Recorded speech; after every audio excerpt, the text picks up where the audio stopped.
आज आपण हिरव्या ताज्या वाटाण्यांपासून अतिशय वेगळा असा नाश्त्याचा प्रकार बनवणार आहोत।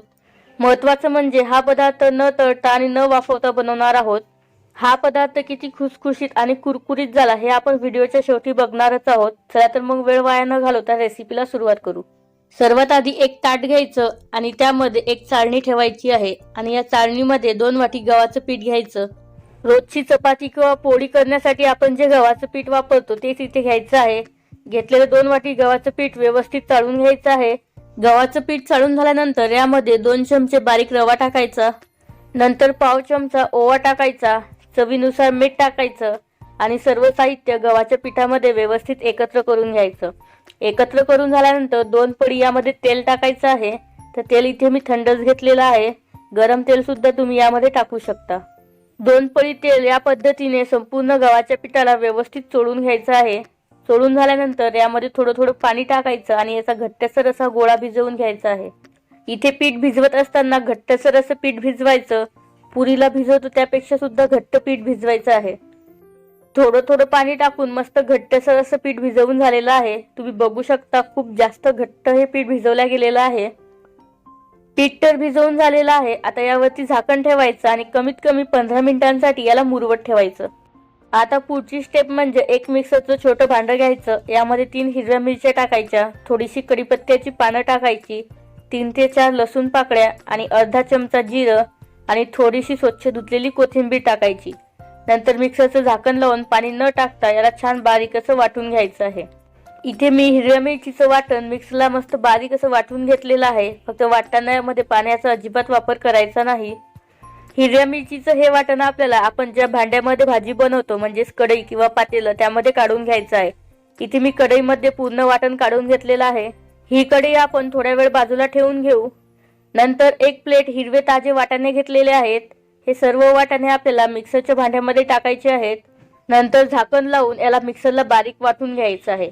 वाटताना खूप जास्त सुद्धा बारीक वाटायचं नाही, तर थोडंसं जाडसरच याला वाटून घ्यायचं। फक्त वाटत असताना यामध्ये पाण्याचा अजिबात वापर करायचा नाही। तुम्ही बघू शकता इथे मी वाटाणे मस्त वाटून घेतलेले आहेत, खूप जास्त बारीक किंवा खूप जास्त भरड सुद्धा ठेवलेली नाही। दुसरीकडे हिरव्या मिरचीचा ठेचा काढून घेतलेली कढई गॅसवरती ठेवायची आणि यामध्ये 2 पळी तेल टाकायचं। तेल तुम्ही आवडीनुसार कमी जास्त सुद्धा टाकू शकता। हा ठेचा मंद आचेवरती थोडासा कच्चेपणा जाईपर्यंत परतून घ्यायचा। नंतर यामध्ये पाव चमचा हिंग, पाव चमचा हळद, पाव चमचा गरम मसाला आणि पाव चमचा चाट मसाला किंवा आमचूर पावडर यामध्ये टाकायची। हे सर्व मसाले 15 ते 20 सेकंद मंद आचेवरती तेलावरती परतून घ्यायचे। परतून झालेला आहे यामध्ये बारीक करून घेतलेले सर्व वाटाणे टाकायचे आणि हिरव्या मिरचीच्या ठेच्यामध्ये याला व्यवस्थित एकत्र करून घ्यायचं। आता सुद्धा गॅस हा मंदच आहे किंवा कमी आहे। सर्व छान एकत्र करून झाल्यानंतर यामध्ये चवीनुसार मीठ टाकायचं आणि परत एकत्र करायचं। आता यावरती ठेवायचं झाकण आणि याला छान मोकळं सुटसुटीत होईपर्यंत मंद आचेवरती वाफवून घ्यायचं। तर मध्ये मध्ये याला चेक सुद्धा करायचं आणि थोडंसं ढवळून घ्यायचं, जेणेकरून ते तळाला चिकटणार नाही किंवा आपली ही भाजी जळणार नाही। जवळपास 4 ते 5 मिनिट भाजी छान शिजवून घेतलेली आहे आणि मस्त मोकळी सुटसुटीत सुद्धा झालेली आहे। यापेक्षा सुद्धा याला मोकळं करायचं नाही, कारण आपल्याला याचे गोळे बनवून घ्यायचे आहे, त्यामध्ये थोडासा ओलसरपणा राहायला हवा। भाजी पूर्ण थंड करून घेतली। आता आपल्याला याचे छान गोळे बनवून घ्यायचे आहेत। तर गोळे बनवताना शक्यतो छोटी छोटीच बनवायची, खूप जास्त मोठी सुद्धा बनवायची नाही। व्हिडिओमध्ये दाखवल्याप्रमाणे असे छान गोल गरगरीत याचे गोळे बनवून घ्यायचे। इथे एक गोळा बनवून झालेला आहे। आता याच पद्धतीने उरलेले सर्व गोळे मी बनवून घेतलेले आहेत, तुम्ही बघू शकता। तर गोळे आपण बाजूला ठेवून घेऊ आणि हे गोळे बनवून घेईपर्यंत आपलं पीठ सुद्धा मस्त मुरलेलं आहे। झाकण काढून घ्यायचं आणि जवळपास 15 ते 20 सेकंद पीठ मस्त मळून घ्यायचं। पीठ मुरल्यानंतर आधीपेक्षा सुद्धा घट्ट होतं। तर या पिठाचे एकसारखे असे 2 गोळे करून घ्यायचे। यापैकी एक गोळा पोळपाटावरती घ्यायचा। या पोळपाटावरती आधीच चपात्या करून घेतलेल्या असल्यामुळे परत मी पोळपाट धुतलेला नाही, तर तोच इथे मी वापरलेला आहे। या कणकेचा छान गोल गरगरीत पेढा करून घ्यायचा। नंतर यावरती गव्हाचं सुकं पीठ लावायचं दोन्ही बाजूला आणि याची छान जाडसर अशी चपाती लाटून घ्यायची। इथे मी थोडीशी चपाती लाटून घेतलेली आहे। आता यावरती आपल्याला मस्त बारीक चिरलेली स्वच्छ धुवून कोथिंबीर टाकायची। नंतर 1 चमचा तीळ टाकायचे किंवा आवडीनुसार टाकायचं आणि याची परत आपल्याला पोळी लाटून घ्यायची आहे। ही चपाती लाटत असताना नेहमीच्या चपातीपेक्षा थोडीशी हिला जाडच ठेवायची आहे। तुम्ही इथे जाडी सुद्धा बघू शकता, नेहमीच्या चपातीपेक्षा थोडीशी जाड आहे। नंतर इथे मी एक वाटी घेतलेली आहे, एक मध्यम आकाराची ही वाटी आहे। या वाटीच्या आकाराच्या आपल्याला पुऱ्या कापून घ्यायच्या आहेत।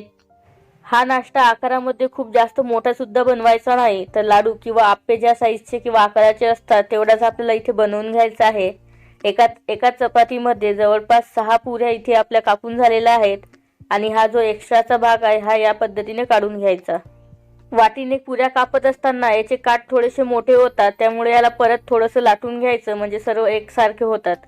इथे तुम्ही बघू शकता मस्त पुऱ्या झालेल्या आहेत। आता तीळ आणि कोथिंबीर लावलेला हा भाग आपल्याला खालच्या बाजूने घ्यायचा आहे आणि वरच्या प्लेन भागावरती आपण बनवून घेतलेला वाटाण्याचा लाडू यामध्ये ठेवायचा आहे आणि व्हिडिओमध्ये दाखवल्याप्रमाणे याला पॅक करून घ्यायचं आहे। वाटाण्याच्या सारणाचा आपण गोळा बनवून घेतलेला असल्यामुळे इथे पॅक करायला अजिबात कठीण जात नाही आणि सारण सुद्धा बाहेर पडत नाही। इथे आपला नाश्ता बनवून झालेला आहे। तीळ आणि कोथिंबीरमुळे याला रंग सुद्धा खूप अप्रतिम आलेला आहे। खूप सुंदर असा हा नाश्ता दिसत आहे। याच पद्धतीने आपल्याला उरलेले सर्व नाश्ता बनवून घ्यायचा आहे। तीळ आणि कोथिंबीरीचा भाग खालच्या बाजूने घ्यायचा आणि वरच्या सपाट भागावरती आपल्याला बनवून घेतलेला वाटाण्याच्या सारणाचा गोळा ठेवायचा आणि पॅक करून घ्यायचा। खूप सिंपल असा हा नाश्ता आहे बनवायला। इथे सर्व गोळे मी बनवून घेतलेले आहेत, तुम्ही बघू शकता। आता आपण पुढची स्टेप बघू। इथे मी आप्पे पात्र घेतलेलं आहे, यामध्ये आपल्याला अर्धा चमचा किंवा त्यापेक्षा सुद्धा कमी तेल टाकायचं आहे। आज आपल्याला हा नाश्ता न तळता बनवायचा असल्यामुळे इथे मी आप्पे पात्राचा वापर केलेला आहे। तुमच्याकडे वेळ कमी असेल तर तुम्ही याला तळून सुद्धा घेऊ शकता। तेल टाकून झाल्यानंतर बनवून घेतलेला नाश्ता यामध्ये टाकायचा आणि सर्वात कमी आचेवरती नाश्ता छान कुरकुरीत आणि खुसखुशीत होईपर्यंत आपल्याला शॅलो फ्राय करून घ्यायचा आहे। हा पदार्थ आपल्याला कुरकुरीत आणि खुसखुशीत हवा असल्यामुळे यावरती झाकण ठेवायचं नाही। झाकण ठेवून जर तुम्ही याला बनवलं तर हा नरम होतो। 1-1 मिनिटानंतर याची साईड बदलून घ्यायची आणि सर्व बाजूने मस्त हलकासा तांबूस रंग येईपर्यंत याला भाजून घ्यायचं। तुम्ही बघू शकता याला हळूहळू तांबूस रंग यायला सुरुवात झालेली आहे। हा नाश्ता भाजत असताना फक्त गॅस हा सर्वात कमी ठेवायचा। तुम्ही गॅस कुठेही वाढवला तर नाश्ता हा कुरकुरीत न होता थोडासा मऊ होऊ शकतो, त्यामुळे सर्वात कमी आचेवरती याला भाजून घ्यायचं। सकाळच्या नाश्त्यामध्ये तुम्हाला जर हा पदार्थ बनवायचा असेल तर थोडीशी तुम्हाला घाई गडबड करावी लागेल, पण दुपारच्या छोट्याशा भुकेसाठी किंवा रात्रीच्या जेवणामध्ये सुद्धा तुम्ही याला बनवू शकता। सर्व बाजूने मी नाश्ता मस्त खमंग खुसखुशीत आणि कुरकुरीत भाजून घेतलेला आहे, तुम्ही बघू शकता। खूप सुंदर झालेला आहे। याला मी एका प्लेटमध्ये काढून सुद्धा घेतलेला आहे। तीळ आणि कोथिंबीरमुळे नाश्ता मस्त खमंग होतो आणि खूप जास्त खुसखुशीत आणि कुरकुरीत झालेला आहे। बघूनच तुमच्या तोंडाला पाणी नक्कीच सुटलेलं असेल। तोडत असताना तुम्ही बघू शकता मस्त खमंग आणि खुसखुशीत झालेला आहे। तुमच्या घरी तुम्ही नक्की ट्राय करून बघा। आतमधलं सारण सुद्धा अगदी काटोकाट भरलेलं आहे। तुम्हाला रेसिपी कशी वाटली ते कमेंट करून सांगा आणि व्हिडिओला लाईक नक्की